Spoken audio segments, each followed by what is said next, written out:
안녕하십니까? 요즘 월드컵 축구는 잘 보고 계십니까? 닭들이 아주 순환입니다.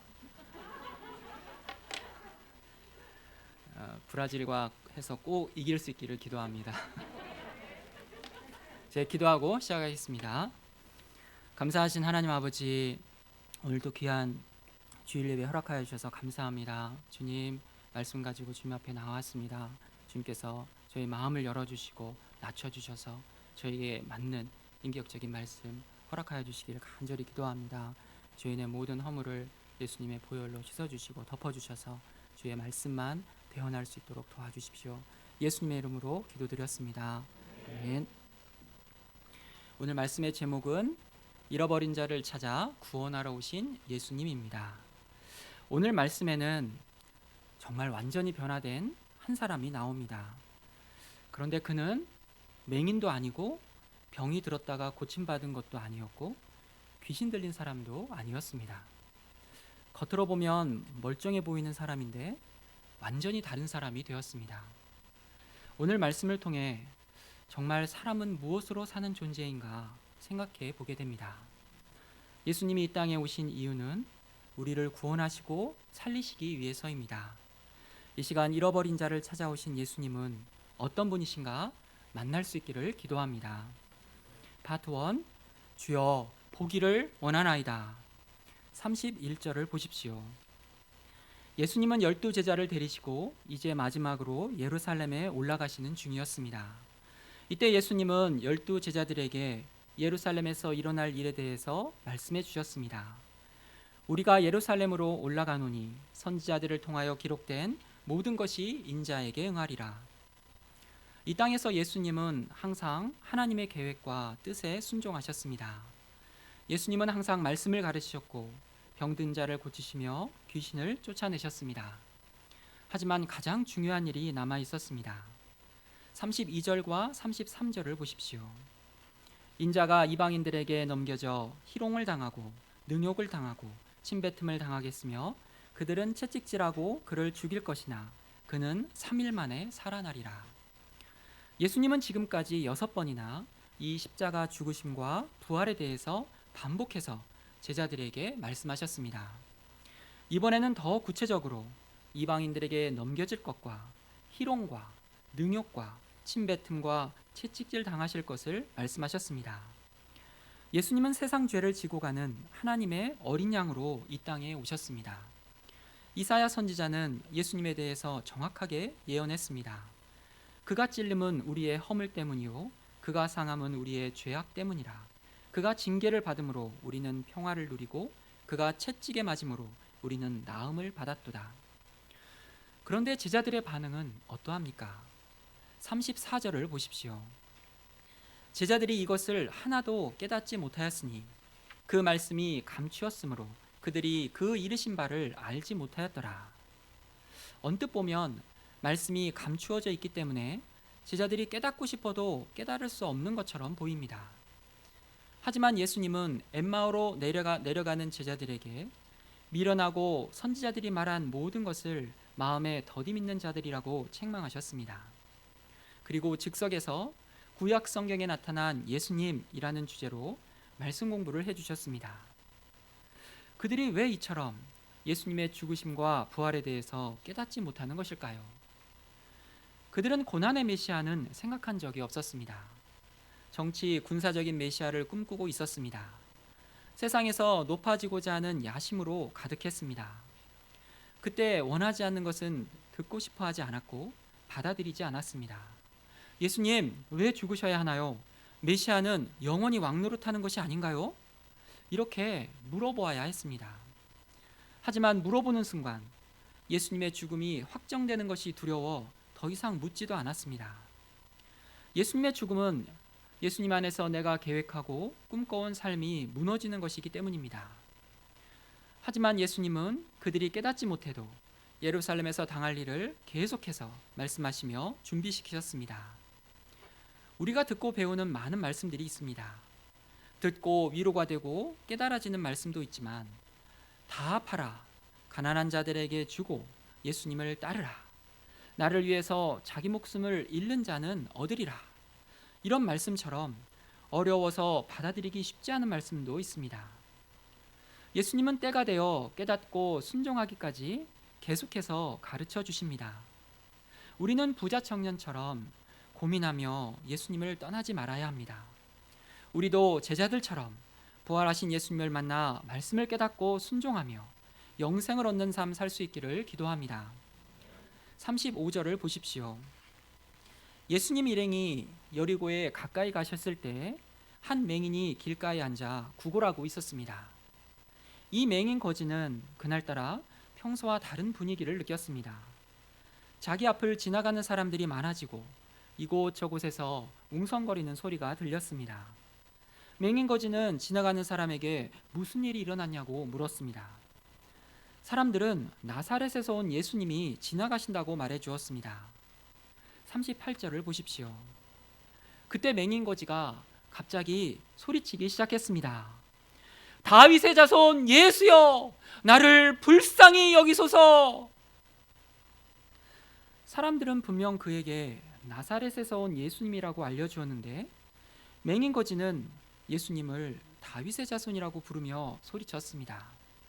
다윗의 자손은 구약에 예언된 다윗의 후손으로 오실 메시아를 부르는 말이었습니다. 이 맹인은 육신의 눈은 멀었지만 영적으로는 깨어 있었습니다. 예수님에 대한 소문은 이곳 여리고에도 들려왔습니다.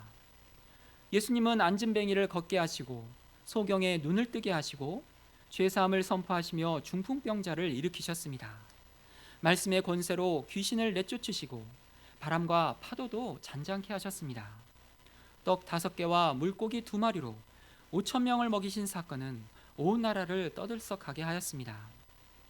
그는 예수님의 말씀을 직접 들은 적도 없었습니다. 단지 예수님이 행하신 일을 듣기만 했는데도 예수님이 누구신지 깨닫게 되었습니다.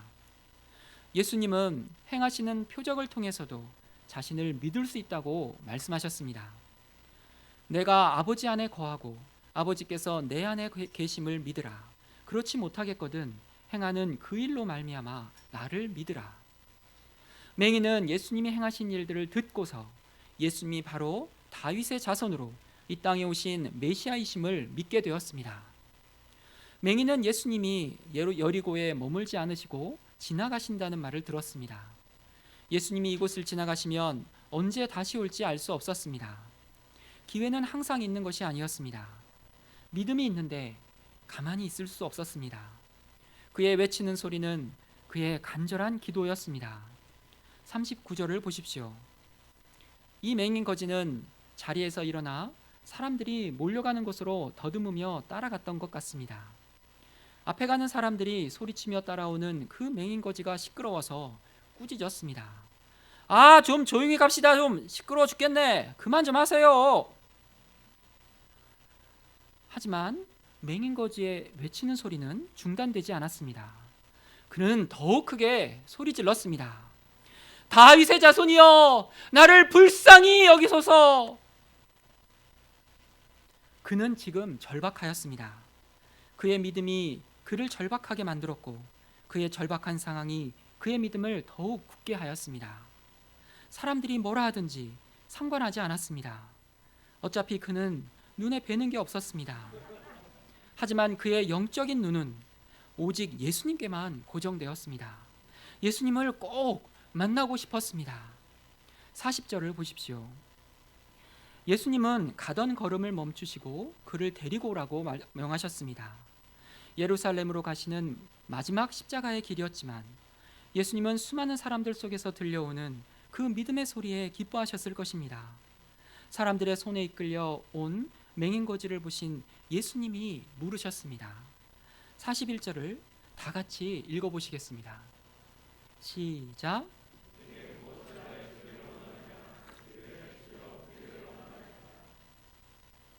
예수님이 이 소경거지가 원하는 것이 무엇인지 모르실 리가 없습니다. 이 땅에 오신 하나님은 우리의 마음의 중심을 아시고 내면의 소원을 다 아시기 때문입니다. 그럼에도 예수님은 그가 무엇을 원하는지 물으셨습니다. 기도 제목이 무엇인지 분명히 하도록 하십니다. 그것은 내가 가지고 있는 믿음이 어떤 믿음인지 분명하게 드러내기를 원하시기 때문입니다. 이때 맹인거지의 대답이 무엇입니까? 주여, 보기를 원하나이다. 맹인의 당연한 대답 같지만 그렇지 않습니다. 구약 성경 어디에도 맹인이 눈을 떴다는 것을 본 적이 없습니다. 소문으로 예수님이 소경의 눈을 뜨게 했다는 것을 들었지만 실제 자신에게 적용하는 것은 쉽지 않습니다. 맹인이처럼 불가능한 일을 바라는 것은 믿음이 아니고서는 할 수 없는 일이었습니다. 맹인거지는 현실적으로 다른 것을 원할 수도 있었습니다. 앞으로 맹인으로 살 것을 생각하며 돈이나 건강을 구할 수도 있고 나를 옆에서 도와줄 사람을 원할 수도 있었습니다. 하지만 그는 무엇을 구해야 하는지 분명히 알고 있었습니다. 주여, 보기를 원하나이다. 42절을 보십시오. 예수님이 그에게 말씀하셨습니다. 보라, 내 믿음이 너를 구원하였느니라. 여기서 보라는 감탄사가 아닙니다. Receive your sight, 눈을 떠보아라 입니다. 그리고 예수님은 그의 믿음을 칭찬하셨습니다. 내 믿음이 너를 낫게 하였다. 이 믿음은 어린아이와 같은 마음입니다. 갓난아기가 엄마를 신뢰하고 절대적으로 의지하는 것처럼 예수님을 깊이 신뢰하고 의지하는 것입니다. 우리도 이 소경거지를 통해 믿음을 배울 수 있기를 기도합니다. 말씀을 통해 예수님이 누구신지 분명히 알 수 있기를 기도합니다. 남들이 나사렛 예수라고 부를 때 다윗의 자손이라고 외칠 수 있기를 기도합니다. 절박한 인생의 문제 앞에 가만히 앉아있지 말아야 합니다. 예수님이 여리고를 지나가시고 언제 다시 오실지 알 수 없습니다.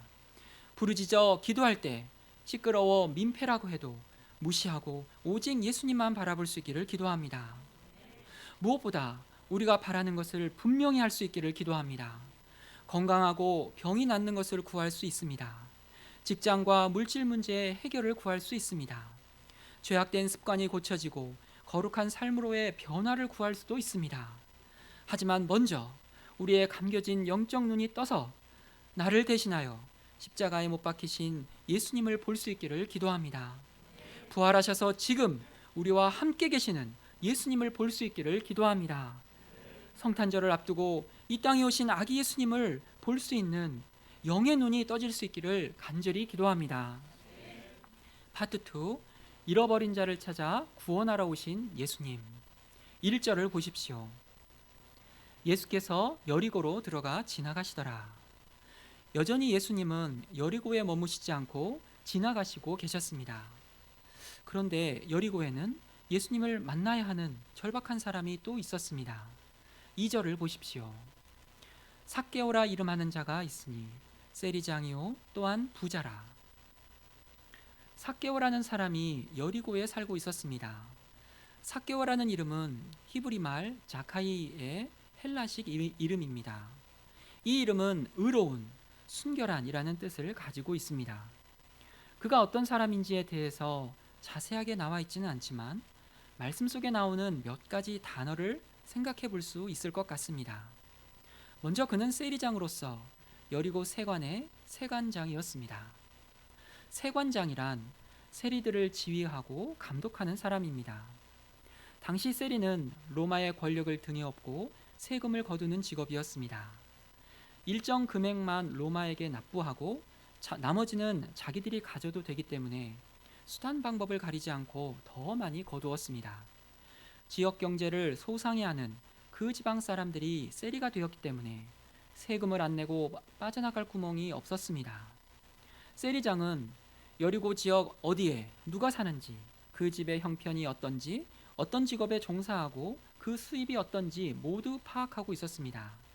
그래야 소득세, 재산세는 기본이고 증여세, 수입 수출세, 곡물 수확세, 판매세, 심지어 지나다닐 때마다 내는 통행세까지 로마가 붙이는 세금들을 빈틈없이 거둘 수 있었습니다.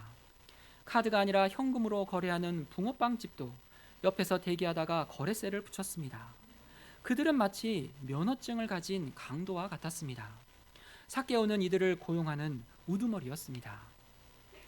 당시 여리고는 교통과 무역의 중심 도시로서 가이사랴 가버나움과 더불어 팔레스타인 지역의 3대 세관이 자리 잡은 곳이었습니다. 여리고는 사해와 인접해 있어서 유황, 역청, 소금 등이 풍부하였고 여리고의 발삼 향유는 최고급품으로 여겨졌습니다. 이처럼 고부가가치 상품이 활발히 거래되고 상인들의 출입이 끊이지 않다 보니 세금이 엄청났습니다. 그러므로 여리고의 세관장으로서 그는 엄청난 부자였습니다.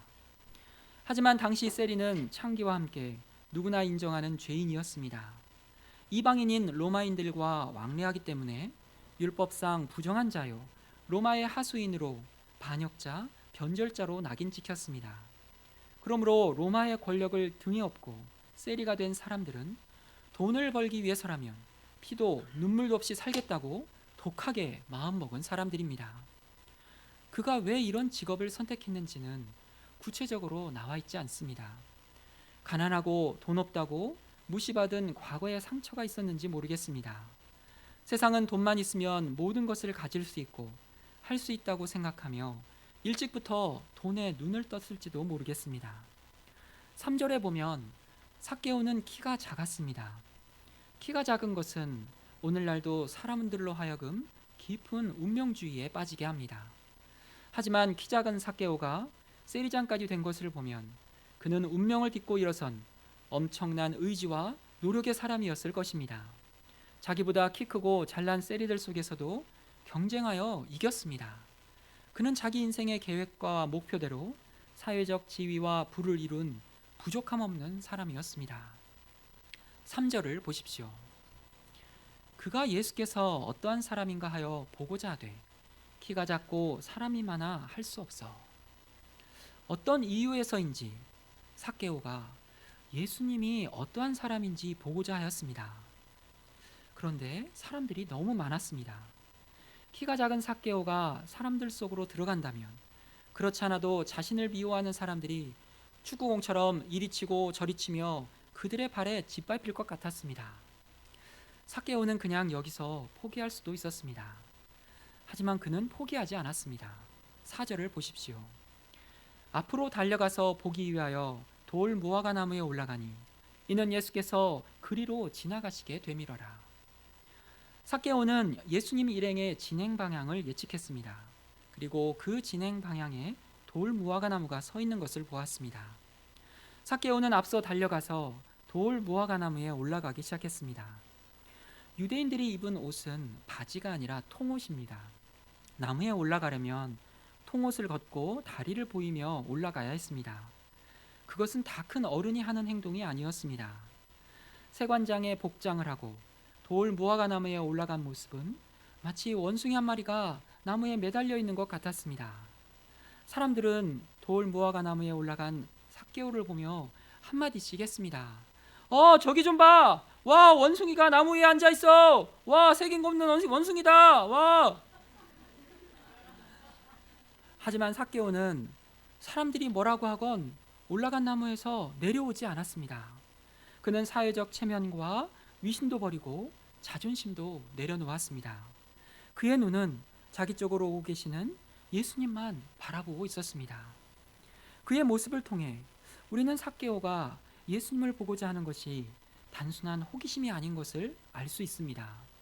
그의 모습을 통해 어찌해서든 지금 이곳 여리고에 오신 예수님을 만나야 한다는 절박함을 느낄 수가 있습니다. 왜 그가 이처럼 예수님을 보고자 한 것일까요?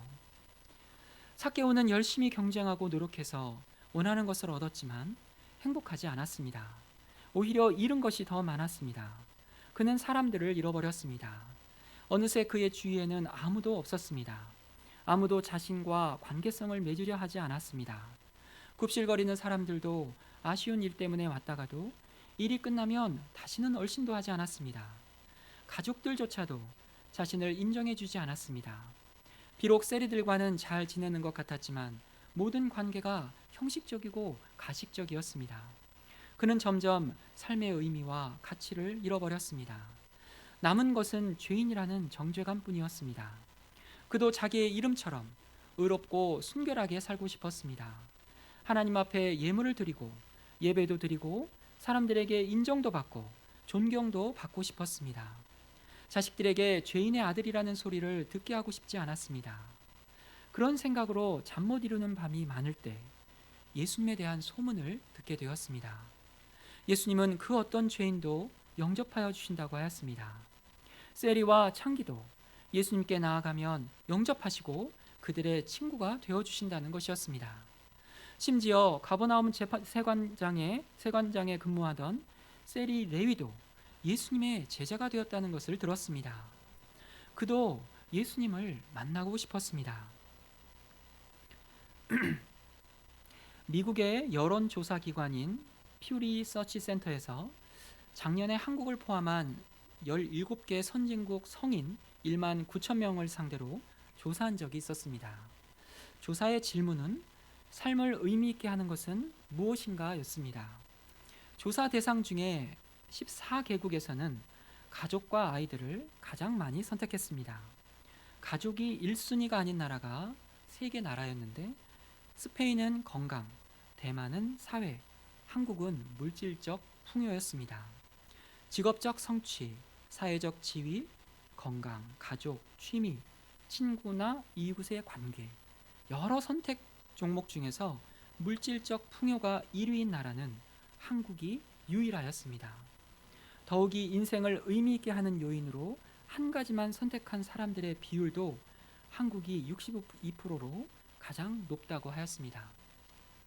물질적 풍요를 최고의 삶의 가치로 두었을 때 경쟁이 자연스럽게 시작됩니다. 우정과 사랑, 관계도 물질적 풍요 앞에 그 중요성이 밀릴 수밖에 없습니다. 좋은 대학, 좋은 직장에 들어가기 위해 가만히 앉아 있을 수 없게 되었습니다. 저 또한 항상 뒤처지지 않기 위해 뭔가를 열심히 해야 했습니다. 저도 어디를 가서도 남들보다 잘해야 한다는 강박관념에 시달렸습니다. 나보다 잘난 사람과 함께 생활하기가 불편했습니다. 항상 나보다 못난 사람과 함께 있을 때 마음이 편했습니다. 그렇게 경쟁에서 이기고 원하는 것을 얻지만 점점 내 삶에서 가치 있고 의미 있는 것을 찾을 수 없게 되었습니다. 가족과의 관계, 친구와의 관계가 중요하다는 것을 깨닫게 되었지만 하나님과의 관계를 잃어버린 인생은 무엇을 해도 만족이 없었습니다. 삭개오가 찾고 싶었던 것도 하나님과 잃어버린 관계였습니다. 삭개오는 무엇보다 하나님을 만나고 싶었습니다. 5절을 보십시오. 예수께서 그곳에 이르사 쳐다보시고 이르시되 삭개오야 속히 내려오라 내가 오늘 네 집에 유하여야 하겠다 하시니 예수님이 삭개오가 앉아있는 돌 무화과 나무 아래에서 멈추어 서셨습니다. 그리고 올려다 보시고 그의 이름을 불러주셨습니다. 지금까지 아무도 그를 삭개오라고 부르지 않았습니다. 그의 이름과 셀이라는 직업은 전혀 어울리지 않았습니다. 그의 삶은 의롭지도 않았고 순결하지도 않았습니다. 사람들은 앞에서는 세리장님이라고 불렀지만 뒤에서 그의 별명을 불렀습니다. 그는 심판받아 죽을 죄인이었고 별명은 철거머리, 지옥에서 온 흡혈귀, 난쟁이 똥자루, 벼락 맞아 죽을 놈이었습니다. 하지만 예수님은 삭개오의 이름을 어떻게 아셨는지 그의 잃어버린 이름을 불러주셨습니다. 게다가 더 놀라운 말씀을 하셨습니다. 예수님이 삭개오의 집에서 머물겠다고 하신 것입니다. 6절을 보십시오. 급히 내려와 즐거워하며 영접하거늘. 삭개오가 예수님의 말을 듣고 나무에서 내려와 예수님을 자기 집으로 기쁘게 맞이했습니다. 집으로 향하는 삭개오의 발걸음은 날아가는 것 같았습니다. 예수님이 삭개오의 집에 머물겠다는 것은 그를 가족이요 친구로 여기고 받아두신다는 뜻이었습니다. 그때 사람들이 수군거리며 비난했습니다. 저가 죄인의 집에 유하러 들어갔도다. 사람들에게 삭개오의 집은 죄인의 집이었습니다. 하지만 삭개오는 감동이었습니다. 사람들의 비난을 무릅쓰고 죄인의 집에 오신 예수님이 그렇게 고마울 수가 없었습니다. 삭개오야 하고 자기 이름을 불러주신 예수님이 너무 좋았습니다. 이제는 정말 자기의 이름처럼 의롭고 순결한 사람이 되고 싶었습니다. 8절을 보십시오. 삭개오가 일어서더니 모든 사람들이 보는 앞에서 예수님께 말하였습니다. 주여 보시옵소서. 내 소유의 절반을 가난한 자에게 주겠사오며 만일 누구의 것을 속여 빼앗은 일이 있으면 내 갑절이나 갚겠나이다. 삭개오에게 돈은 힘이었고 자기 삶의 목적이었습니다. 그런데 예수님을 만나고 나서 더 이상 돈은 삶의 목적과 의미가 되지 못했습니다. 삭개오는 자신의 소유 절반을 가난한 자들에게 나눠준다고 했고 나머지 절반은 속여 빼앗은 일에 대한 보상으로 남겨두었습니다. 율법은 속여 빼앗은 일이 있으면 5분의 1을 더하여 주라고 했습니다. 하지만 그는 부당하게 빼앗은 일에 대한 속죄의 의미로 4배씩이나 갚겠다고 하였습니다. 이것은 진정한 회개로서 그는 회개에 합당한 열매를 맺고 있었습니다. 이것은 영생을 얻기 위해 예수님을 찾아온 그 부자 관원도 할 수 없었던 일이었습니다. 9절을 보십시오. 예수께서 이르시되 오늘 구원이 이 집에 이르렀으니 이 사람도 아브라함의 자손이미로다. 예수님이 갑자기 구원을 선포하셨습니다. 이것은 삭개오가 하나님과의 올바른 관계성이 회복되었다는 것을 의미했습니다. 삭개오의 인생 문제는 근본적으로 하나님과의 관계성이 파괴된 데에서 시작된 것이었습니다. 이런 그가 회개하고 예수님을 영접했을 때 예수님은 구원을 선포하셨고 아브라함의 자손이라고 인정해 주셨습니다. 삭개오는 유대인으로서 혈통적으로는 아브라함의 자손이었습니다. 하지만 예수님은 지금 그를 아브라함의 자손이라 인정하신 것을 보면 그는 과거 아브라함의 자손이 아니었습니다. 오직 믿음으로 예수님 안에서 하나님의 자녀가 되고 아브라함의 자손이 되기 때문입니다. 예수님을 만난 삭개오는 하나님의 형상을 회복하게 되어 진정한 하나님의 자녀가 되었습니다. 갈라디아서 3장 26절 29절은 말합니다. 너희가 다 믿음으로 말미암아 그리스도 예수 안에서 하나님의 아들이 되었으니 너희가 그리스도의 것이면 곧 아브라함의 자손이요 약속대로 유업을 이을 자니라. 삭개오는 예수님을 만나고 완전히 변화되었습니다. 그가 어떻게 이처럼 변화된 것입니까? 우리 10절을 다 같이 읽어보시겠습니다. 시작.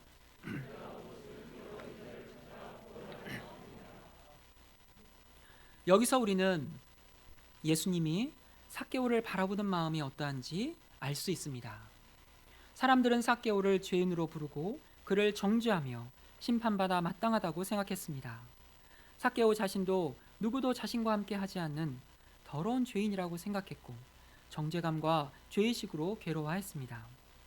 하지만 예수님은 삭개오를 잃어버린 자라고 하셨습니다. 그것은 하나님의 잃어버린 아들, 딸이라는 의미입니다. 자기 자신을 죄인이라고 하는 것과 하나님의 잃어버린 자라고 하는 것에는 큰 차이가 있습니다.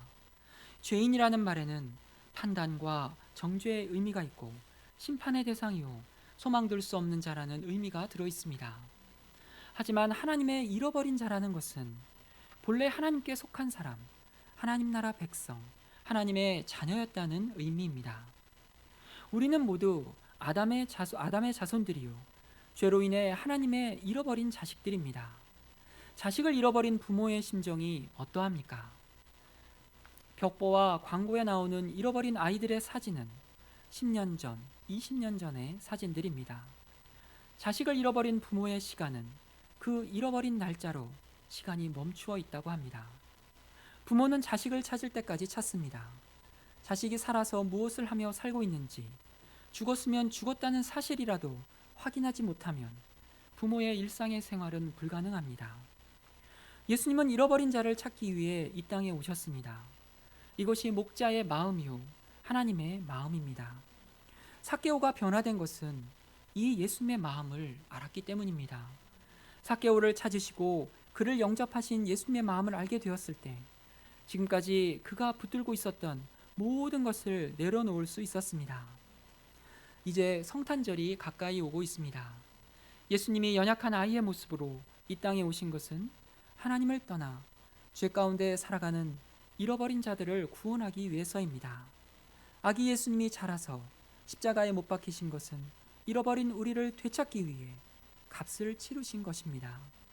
우리도 죄로 말미암아 잃어버린 자들이었습니다. 예수님이 나의 이름을 불러주고 나를 있는 모습 그대로 자녀로 영접해 주신 사랑 때문에 변화되고 남은 자가 되었습니다. 우리가 이 주님의 사랑을 깊이 누리고 전하는 삶 살 수 있기를 간절히 기도합니다. 제가 기도하고 마치겠습니다. 감사하신 하나님 아버지, 삭개오를 변화시키신 주님, 그 주님의 마음은 잃어버린 자를 찾는 부모의 마음인 것을 깨닫습니다. 저희들도 이 주님의 이 마음 때문에, 주님의 사랑 때문에 남는 자가 되었고 참 회복되게 되었습니다. 하나님 아버지, 저희들이 이 성탄의 때 아기 예수님, 이 땅에 오신 주님을 더 깊이 만나게 도와주시고 나를 찾고 내 이름을 불러주신 주님 깊이 만날 수 있도록 도와주시길 간절히 기도합니다. 감사하며 예수님의 이름으로 기도드렸습니다.